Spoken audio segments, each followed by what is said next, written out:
শহর জুড়ে মানে বাড়ি বাড়ি জল পৌঁছানো বা ধরুন সেচের মাঠে জল নিয়ে যাওয়া এই সব কিছুর পেছনেই তো পাইপলাইন, তাই না? একদম। কিন্তু একটা জিনিস খেয়াল করার মতো, লম্বা পাইপের মধ্যে দিয়ে যখন জল যায় তখন ওর জোর বা শক্তি যেন একটু কমে যায়। ঠিক যেমন ধরুন একটা ঢালু রাস্তায় সাইকেলটা নিজে নিজেই গড়াতে গড়াতে একটু ধীর হয়ে আসে। হ্যাঁ, ঠিক বলেছেন। তো আজ আমরা পাইপের ভেতরে জলের এই যে যাত্রা আর তার শক্তি কমে যাওয়ার রহস্যটা নিয়ে একটু আলোচনা করব। অবশ্যই আমরা দেখব জলের শক্তি কেন কমে, বিশেষ করে পাইপের দেওয়ালের সাথে ঘর্ষণের জন্য যে মূল ক্ষতিটা হয়, মানে মেজর লস, সেটা কিভাবে হিসেব করা হয়। আচ্ছা। এছাড়াও পাইপের ভেতরে অন্যান্য ছোটখাটো বাধা, যেমন ধরুন পাইপের বাঁক বা ভালভ বা হঠাৎ করে পাইপটা সরু বা মোটা হয়ে গেল, এসবের জন্য কিছু শক্তি ক্ষয় হয়। এগুলোকে আমরা বলি মাইনর লসেস। ও, মাইনর লসেস। হ্যাঁ, আর দেখব পাইপ যখন পরপর জোড়া থাকে মানে সিরিজে বা পাশাপাশি মানে প্যারালালে, তখন জলের প্রবাহের কি হয়। আর দুটো খুব জরুরি লাইন, হাইড্রোলিক গ্রেডিয়েন্ট লাইন মানে এজিএল আর টোটাল এনার্জি লাইন বা টিইএল, এগুলো নিয়েও কথা বলবো। বাহ। সাথে ওয়াটার অ্যামার কি জিনিস আর ভেঞ্চুরি মিটার বা অরিফিস মিটার দিয়ে কিভাবে পাইপের ফ্লো মাপা হয় সেটাও আলোচনা করব। দারুণ।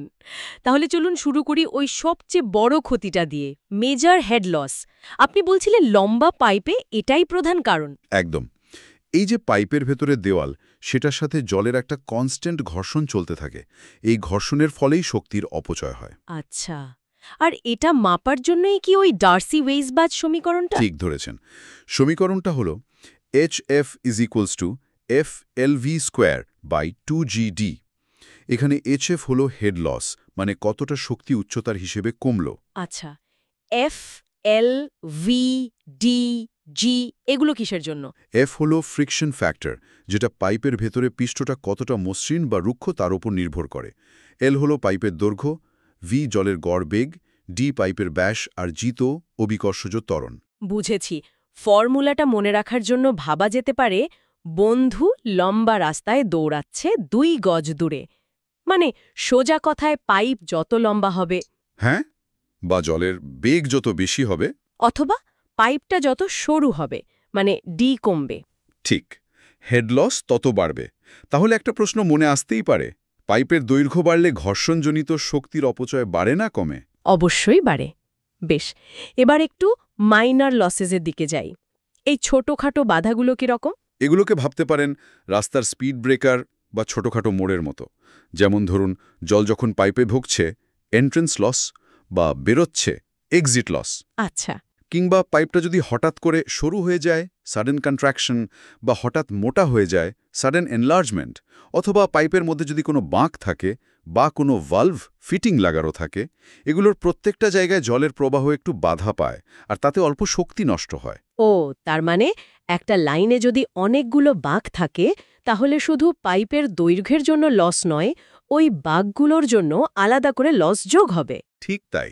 প্রত্যেকটা মাইনার লসের জন্য একটা নির্দিষ্ট কোএফিশিয়েন্ট কে থাকে, আর হেড লসটা হয় KV²/2G।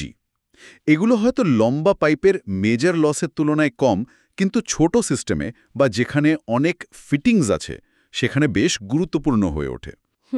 বোঝা গেল। তাহলে বলুন তো, পাইপের ভেতরে হঠাৎ ব্যাস পরিবর্তন হলে শক্তির অপচয় হয় কেন? আচ্ছা, অনেক সময় তো ডিজাইন অনুযায়ী পাইপগুলো পরপর বা পাশাপাশি জোড়া দিতে হয়, মানে সিরিজ বা প্যারালাল কানেকশন। হ্যাঁ হ্যাঁ, সিরিজে জুড়লে কি হয়? যখন পাইপগুলো একের পর এক জোড়া থাকে মানে সিরিজে, তখন কিন্তু সব পাইপের মধ্যে দিয়ে একই পরিমাণ জল যায়। ডিসচার্জ মানে কিউটা একই থাকে। আচ্ছা, ফ্লো রেট একই। হ্যাঁ, কিন্তু মোট হেডলসটা বেড়ে যায়। মানে প্রত্যেকটা পাইপের আলাদা আলাদা হেডলস যোগ হয়ে মোট লসটা পাওয়া যায়। বুঝেছি। আর যদি প্যারালাল থাকে, যেমন অনেক সময় বাড়ি বা কলোনিতে জলের লাইনে দেখি। ঠিক, প্যারালেল কানেকশনে ব্যাপারটা উল্টো। এখানে মোট জলটা ভাগ হয়ে যায় বিভিন্ন পাইপে। কিউ টোটাল হবে Q1 প্লাস Q2 প্লাস এরকম। জলটা ভাগ হয়ে যাচ্ছে। হ্যাঁ, কিন্তু মজার বিষয় হলো প্রত্যেকটা প্যারালাল পাইপের শুরু আর শেষের বিন্দুর মধ্যে হেড লস কিন্তু একই থাকে। HF1 = HF2 এরকম। ও, এটা তো বেশ ইন্টারেস্টিং। হ্যাঁ, এই ধরনের নেটওয়ার্ক ডিজাইন করতে ডুপুইচ সমীকরণ ব্যবহার করে একটা সমতুল্য পাইপ বা ইকুইভ্যালেন্ট পাইপের ধারণা কাজে লাগানো হয়। এতে হিসাবটা অনেক সহজ হয়ে যায়। তাহলে একটা প্রশ্ন, সমান্তরাল পাইপ সংযোগে প্রতিটি পাইপে প্রবাহ মাত্রা কি একই থাকে? না, যদি না পাইপগুলো একেবারে একরকম হয়। দারুণ। এবার ওই দুটো লাইন নিয়ে বলুন, এই জিএল আর টিএল। ছবিগুলোতে দেখি তো লাইন দুটো নামে। হ্যাঁ, দেখুন, হাইড্রলিক গ্রেডিয়েন্ট লাইন বা HGL হল সোজা কথায় পাইপের বিভিন্ন পয়েন্টে প্রেশার হেড PW আর ডেটাম হেড Z এর যোগফল, মানে জল শুধু চাপের জোরে কতটা উঁচুতে উঠতে পারত। আচ্ছা। আর টোটাল এনার্জি লাইন বা TEL হল HGL এর সাথে ভেলোসিটি হেড v²/2g যোগ করলে যা পাওয়া যায়, মানে জলের মোট শক্তি। যেহেতু পাইপে চলার সময় শক্তি ক্ষয় হয়, তাই প্রবাহের দিকে দুটো লাইনই নিচের দিকে ঢালু হয়ে যায়। আর যেখানে মাইনার লস হয় সেখানে লাইনগুলো হঠাৎ একটুখানি নিচে নেমে যায়, মানে একটা স্টেপ ড্রপ দেখা যায়। হ্যাঁ, তাহলে ভাবুন তো, শক্তিরেখা এল আর জলবাহী নতিরেখা HGL এর মধ্যে উল্লম্ব দূরত্বটা কি নির্দেশ করে? ওটা নিশ্চয়ই ভেলোসিটি হেড v²/2g। বুঝেছি। আচ্ছা, একটা অন্য জিনিস, ওয়াটার হ্যামার শব্দটা শুনেই কেমন যেন মনে হচ্ছে। হ্যাঁ, ঠিকই ধরেছেন। ভাবুন, পাইপের মধ্যে দিয়ে খুব জোরে জল যাচ্ছে, আর আপনি হঠাৎ করে একটা ভালভ বা ট্যাপকল সম্পূর্ণ বন্ধ করে দিলাম। কি হবে? জলের যে গতিশক্তিটা ছিল সেটা হঠাৎ করে চাপ শক্তিতে রূপান্তরিত হয়ে একটা প্রচণ্ড চাপের ঢেউ তৈরি করবে। এই ওয়েভটা পাইপের মধ্যে সামনে পেছনে ধাক্কা মারতে থাকবে, অনেকটা হাতুড়ি পেটার মতো শব্দ হতে পারে। এটাই ওয়াটার হ্যামার। সর্বনাশ! হ্যাঁ, এটা পাইপ জয়েন্ট বা ভালভের মারাত্মক ক্ষতি করতে পারে, এমনকি পাইপ ফেটেও যেতে পারে। তাই সবসময় ভালভ ধীরে ধীরে বন্ধ করা উচিত। তাহলে মূল প্রশ্ন হল, পাইপে ওয়াটার হ্যামার কেন বিপজ্জনক হতে পারে? মারাত্মক বিপজ্জনক। আচ্ছা, সব শেষে আসি প্রবাহ মাপার যন্ত্রের কথায়। পাইপে কতটা জল যাচ্ছে এটা মাপা তো খুব জরুরি। খুবই জরুরি। এর জন্য দুটো যন্ত্র খুব বেশি ব্যবহার হয়, ভেঞ্চুরি মিটার আর অরিফেস মিটার। হ্যাঁ, নাম শুনেছি। দুটোই কাজ করে বার্নলির নীতির ওপর, মানে যেখানে পাইপটা সরু হচ্ছে সেখানে জলের বেগ বাড়ছে আর চাপ কমছে। এই চাপের পার্থক্যটা মেপেই আমরা ফ্লো রেট বা ডিসচার্জ বের করতে পারি। তাহলে দুটো যন্ত্রের মধ্যে তফাৎটা কোথায়? মূল তফাৎটা হলো কনস্ট্রাকশনে আর তার ফলে এনার্জি লসে। ভেঞ্চুরি মিটারে পাইপটা খুব ধীরে ধীরে সরু হয়, কনভার্জিং সেকশন, তারপর একটা ছোট গলা থাকে এবং তারপর আবার ধীরে ধীরে চড়া হয়ে আগের ব্যাসে ফেরে। বেশ মসৃণ পরিবর্তন। একদম।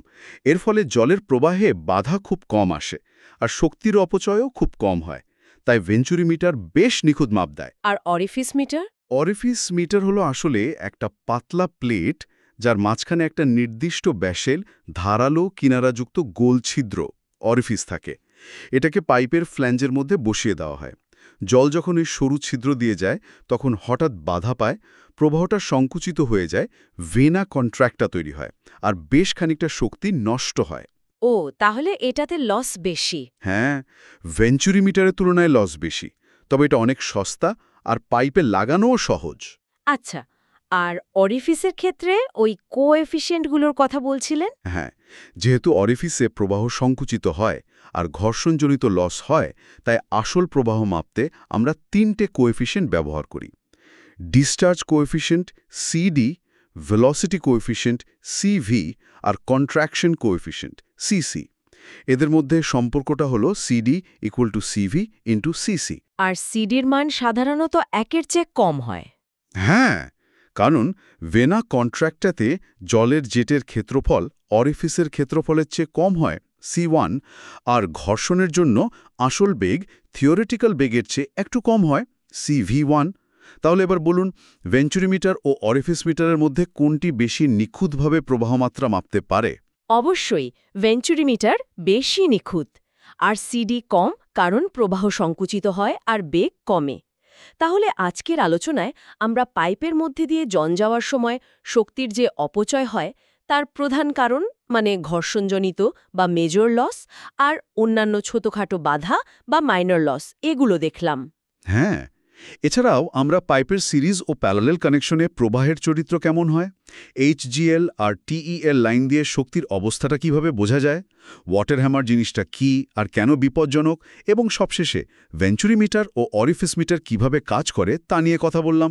একজন সিভিল ইঞ্জিনিয়ারের জন্য এই হাইড্রোলিক্সের ধারণাগুলো পরিষ্কার থাকাটা যে কতটা জরুরি তা বেশ বুঝতে পারছি। মানে পানীয় জল সরবরাহ থেকে সেচ, নিকাশি ব্যবস্থা সবকিছু ডিজাইন আর ঠিকঠাক পরিচালনার জন্য এটা তো লাগবেই। একদম ঠিক। আর শুধু আজকের প্রয়োজন মেটানো নয়, ভবিষ্যতের কথাও ভাবতে হবে। জলসম্পদের সঠিক ব্যবহার, পুরনো পাইপলাইনগুলোকে আরও কার্যকর করে তোলা, বা ধরুন শহরাঞ্চলে জল জমার মতো সমস্যা কমানো, এই সব ক্ষেত্রে কিন্তু এই বেসিক হাইড্রোলিক্সের জ্ঞান আর তার প্রয়োগ আরও অনেক গুরুত্বপূর্ণ হয়ে উঠবে। নতুন প্রযুক্তি আসবে, কিন্তু এই মূল নীতিগুলো জানা থাকলে সেগুলোর সাথে মানিয়ে নেওয়া বা সেগুলোকে আরও উন্নত করা সহজ হবে। ঠিক। তাই এই বিষয়গুলো শুধু সিলেবাস শেষ করার জন্য নয়, ভালো করে বুঝে আত্মস্থ করা দরকার, শেখাটা চালিয়ে যেতে হবে। একদম। ভাবুন তো, এই জ্ঞান কাজে লাগিয়ে আমাদের চারপাশের জল সংক্রান্ত কোনো সমস্যাটা সমাধান করতে পারলে সবচেয়ে ভালো লাগবে। এটা নিয়ে ভাবাটাও কিন্তু শিক্ষার একটা অংশ।